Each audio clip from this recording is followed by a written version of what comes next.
So this is actually going to be my first month update for Project Polish for 2017, and in case this is the first video that you've seen from this series, I'll go ahead and link the intro video down in the description box.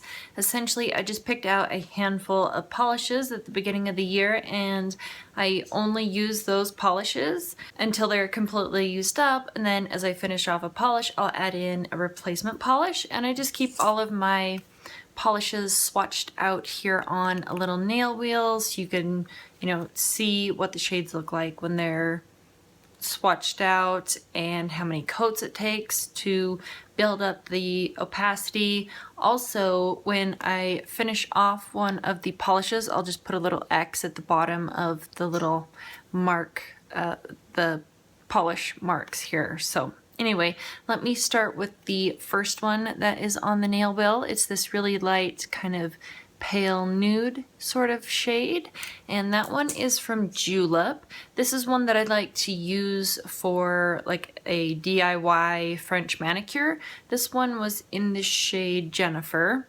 So this is it here, and this one's been sitting upright for a couple weeks now, so it kind of looks a little separated in the bottle. It definitely needs to be shook up after this video, but I wanted to keep it settled so I could mark it in the appropriate spot. So that top mark there is where I was at the intro video, and that is where I'm at currently. So this one seems to go, pretty quickly. I would say I only did one French manicure, and that's how much progress that I had for that one manicure on all 10 of my nails.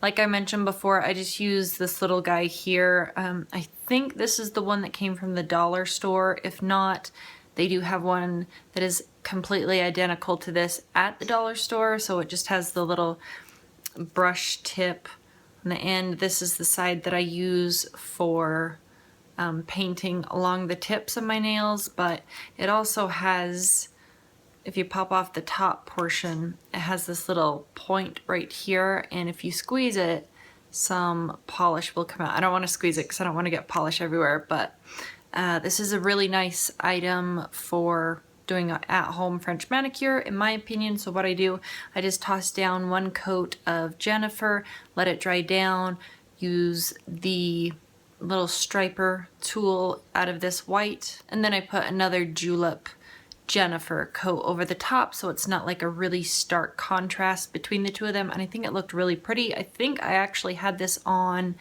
as my French manicure, as what was on my nails in the intro video, if I'm not mistaken. So I actually really like this polish, and I like these polishes that are a little bit sheer, but they are able to be built up. I would say with about 3 coats on the nails, it looks mostly opaque, and you could get away with wearing it on its own. Then the next guy here is that one. I really like this polish, actually.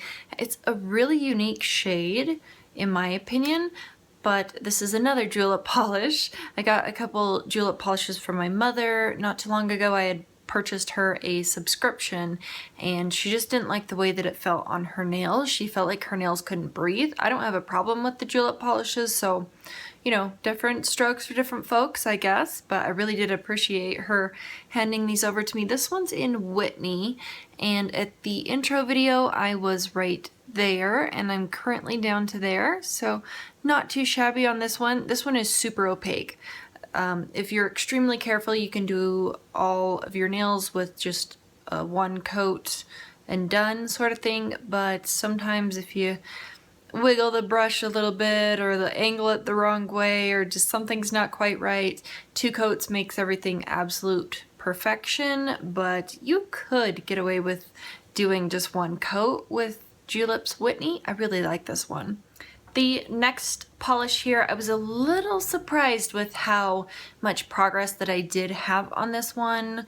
I haven't used a black polish in a very long time, but black used to be the only polish that I used on my nails for years. But anyway, I did use this one twice on my nails as a manicure, like 2 separate times. Then I did use it once on my toenails as well, so I guess the progress does make sense.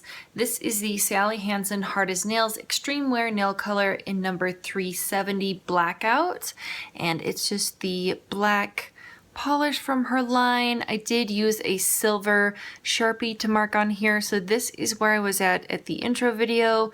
That is where I'm at currently, and like I said, that's a ton of progress, but at the same time, the standard nail polish bottle, I've mentioned this before, the standard nail polish bottle like Sinful Colors, Orly, OPI, all of those, most of them have 0.50 fluid ounces. This one has 0.40 fluid ounces, so it has a little bit less, considerably less product in here, but that is the swatch right there of Blackout from Sally Hansen. So really pleased about the progress on this one. I'm probably not going to use this one very much for February, but that's okay.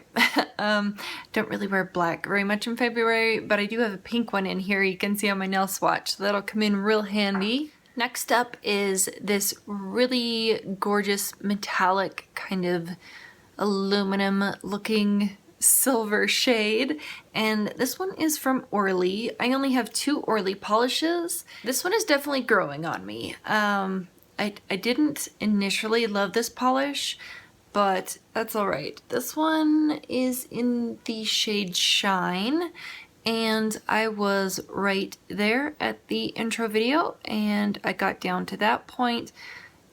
I didn't shake it up, but maybe you can see the line, the separation line going through there. So this is a standard nail polish bottle. This was one application on my fingers. So as you can see there, I didn't make that much progress, but I do have to put down between 2 and 3 coats depending on how I apply it. This one's a little tricky because if you're pressing too hard with the brush, then it'll smush around like the little shimmer pieces and it won't look completely metallic. So you gotta be really careful when you're applying this one to the nail. You can see the streaks of the brush through it. So sometimes you have to put 2 coats on one nail, sometimes it's 3, sometimes if you mess up it's 4 coats. So it just kind of depends on the nail and how you're applying it to your nails. But anyway, that was my Orly polish in Shine. I had a Zoya polish here from, this was probably the most recent manicure that I had put on my nails. And on the nail swatch here, it is kind of like this purple shade with kind of a pink shift to it. It does have these really gorgeous kind of micro multicolored shimmers running throughout the polish, but you can't really see that until you put a matte top coat over it. But for the most part, I just wear a shiny top coat because it dries quicker. But this is Zoya polish in Mason, and I think this one's really gorgeous. That is where I was at the intro. Like I mentioned, I only used this one once on my fingers, and that is where I'm at currently. And if I kind of tip this, maybe you can see those little shimmer flecks within it. Hopefully you can pick up on those, but these are really, putting that matte top coat over the top of this polish really completely transforms it, and it really turns it into a totally different look. It's pretty awesome how some matte top coats can shift the polish like that. Then I had that hot pink one that I was talking about right here. This is the Fergie, the Wet n Wild Fergie polish in Fergalicious. This is where I was at the intro video. This is where I'm at currently. So progress. It looks like a lot, but this is actually just one application on my nails, but I did put 3 coats down on the nails. And as well, this one only has 0.42 fluid ounces. So this little guy here, it's trucking along. I feel like when I used up the green one in Miami Spirit last year from the same line, it had about the same spacing in between each update as well. But this is a really bright, hot pink sort of color. I really like this one, and I especially like it with this next glitter that I'm going to be discussing. This one is the Maybelline Color Show Jewels kind of glitter polish, glitter top coat, I guess you could say. It's in number 608, Gilded in Gold.